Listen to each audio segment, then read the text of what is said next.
এক জরাজীর্ণ পাথরের কুটির, চারিদিকে ছড়িয়ে ছিটিয়ে আছে মাটির পাত্র আর পুরনো চামড়ার টুকরো। এখানে বাস করেন এক বৃদ্ধ মুচি আব্দুল্লাহ। দীর্ঘ ২০ বছর ধরে একটি একটি মুদ্রা জমিয়ে আজ তার হজের স্বপ্ন পূরণ হয়েছে। তার ঘরের প্রতিটি কোণ জানে এই টাকার মূল্য কত। হজে যাওয়ার আগের রাত হঠাৎ পাশের দেয়ালের ওপার থেকে এক করুণ কান্নার শব্দ ভেসে এলো। আব্দুল্লাহর হাত থমকে গেল। তিনি ভাবলেন, এই খুশির রাতে কে তবে এভাবে কাঁদছে? তার হৃদয় যেন এক অজানা আশঙ্কায় কেঁপে উঠল। আব্দুল্লাহ গিয়ে দেখলেন তার প্রতিবেশী মা তার ৩ সন্তান নিয়ে অন্ধকারে বসে কাঁদছেন। ঘরে খাবার নেই, ৩ দিন ধরে উনুন জ্বলে না। আব্দুল্লাহর চোখের সামনে একবার মক্কার স্বপ্ন, আর পরক্ষণেই এই নিষ্পাপ বাচ্চাদের ফ্যাকাশে মুখ ভাসতে লাগল। আব্দুল্লাহ বুঝলেন, হজের চেয়েও বড় ইবাদত আজ তার সামনে। তিনি তার ২০ বছরের জমানো সব টাকা ওই মায়ের হাতে তুলে দিলেন। বললেন, মা, বাচ্চাদের খাবার দাও। মাবুদ আমার হজ কবুল করবেন কিনা জানি না, কিন্তু এই কষ্ট আমি সইতে পারছি না। টাকাগুলো দিয়ে শূন্য হাতে ঘরে ফিরে আব্দুল্লাহ সিজদায় লুটিয়ে পড়লেন। হজে যেতে না পারার তীব্র আক্ষেপ আর আল্লাহর সন্তুষ্টির আনন্দ সব মিলিয়ে তিনি অঝরে কাঁদতে লাগলেন। তার দাড়ি ভিজে মাটি ভিজে যাচ্ছিল। ঠিক সেই গভীর রাতে আব্দুল্লাহর সেই প্রাচীন খিলান দেওয়া পাথরের তোরণ পথে এক ভয়ঙ্কর এবং ভারী পায়ের শব্দ শোনা গেল। কুটিরের প্রতিটি পাথর যেন সেই গর্জনে থরথর করে কাঁপছে। আব্দুল্লাহ চোখ মুছে তোরণ পথের দিকে তাকালেন। সেখানে এক বিশাল রাজকীয় পশুর ছায়া দেখা গেল। অন্ধকার ভেদ করে দুটি জ্বলন্ত চোখ যেন আব্দুল্লাহর আত্মার গভীর পর্যন্ত দেখতে চাইছে। তরুণ পথে দাঁড়িয়ে থাকা সেই বিশাল বাঘটি ধীরে ধীরে কুটিরের ভেতর লুটিয়ে পড়ল।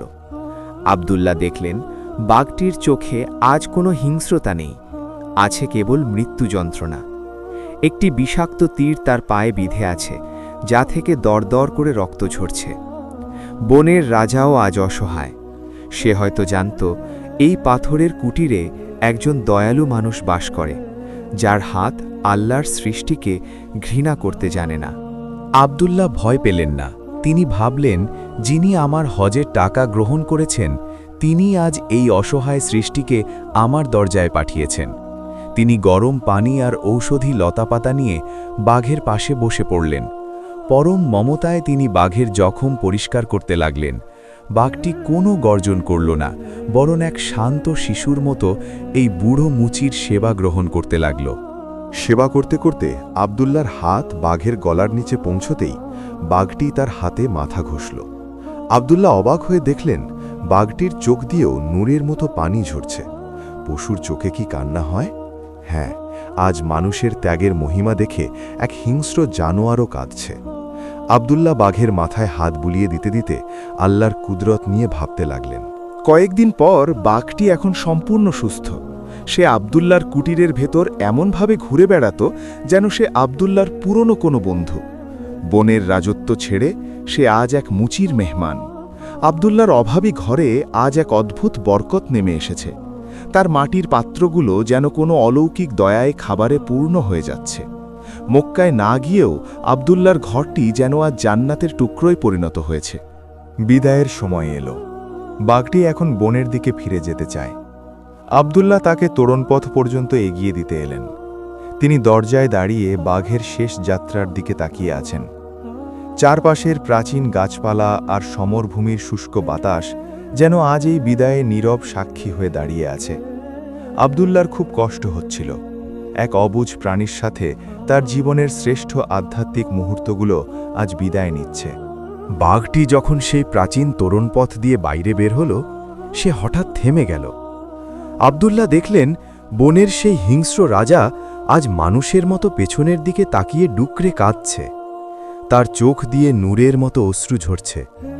আব্দুল্লাহর মনে হল, এ যেন শুধু একটি পশুর বিদায় নয়, এ যেন এক অবুঝ হৃদয়ের আত্মার শুকরিয়া। আব্দুল্লাহ দরজার পাল্লা ধরে দাঁড়িয়ে রইলেন। তার ২ চোখ বেয়েও তখন জল ঝরছিল।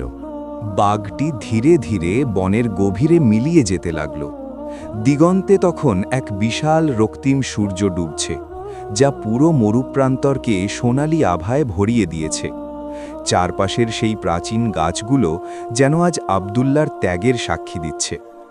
আব্দুল্লাহ ভাবলেন, আমার 20 বছরের সঞ্চয় আজ নেই, হজের কাফেলাও চলে গেছে, কিন্তু এই নির্জনতায় আমি যেন এক অদ্ভুত পরম শান্তি অনুভব করছি। হঠাৎ সেই নিস্তব্ধ মরুভূমিতে এক মায়াবী আওয়াজ ভেসে এলো। কোনো মানুষ নয়, এ যেন আকাশ থেকে আসা এক অলৌকিক সুর। সে গায়েবী আওয়াজ বলল, হে আব্দুল্লাহ, তুমি কাবা শরীফে যেতে পারোনি ঠিকই, কিন্তু তোমার সৃষ্টির প্রতি দয়া দেখে আরশ আজ কেঁপে উঠেছে। তোমার হজ আজ তোমার এই জরাজীর্ণ কুটির আর এই তরুণ পথেই কবুল হয়ে গেছে। আব্দুল্লাহর সারা শরীর এক অপার্থিব নূরে শিহরিত হয়ে উঠল। আব্দুল্লাহ পরম শ্রদ্ধায় সেই পাথরের মেঝেতে সিজদায় লুটিয়ে পড়লেন। তার 20 বছরের প্রতিটি ঘাম আর প্রতিটি মুদ্রার বদলা আল্লাহ আজ তাকে আধ্যাত্মিক শান্তির মাধ্যমে বুঝিয়ে দিয়েছেন। বন্ধুরা, আব্দুল্লাহর এই দাস্তান আমাদের শেখায়, মক্কায় গিয়ে পাথর ছোড়ার চেয়ে ঘরের পাশের আর্তনাদ মুছে দেওয়া আল্লাহর কাছে অনেক বেশি দামি। সৃষ্টির সেবা করলেই স্রষ্টাকে পাওয়া যায়। যুগ যুগ ধরে মানুষ আব্দুল্লার সেই তরুণ পথের গল্প মনে রাখবে। আজও লোকে বলে, যখন মরুভূমিতে সূর্য ডোবে তখন নাকি সেই প্রাচীন খিলান দিয়ে তাকালে এক নুরানি বুড়ো মুচি আর এক শান্ত বাঘের ছায়া দেখা যায়। ইসলামের এই ত্যাগের ইতিহাস আমাদের সবার হৃদয়ে জাগ্রত থাকুক। আল্লাহ আমাদের সবাইকে সৃষ্টির সেবা করার তৌফিক দিন।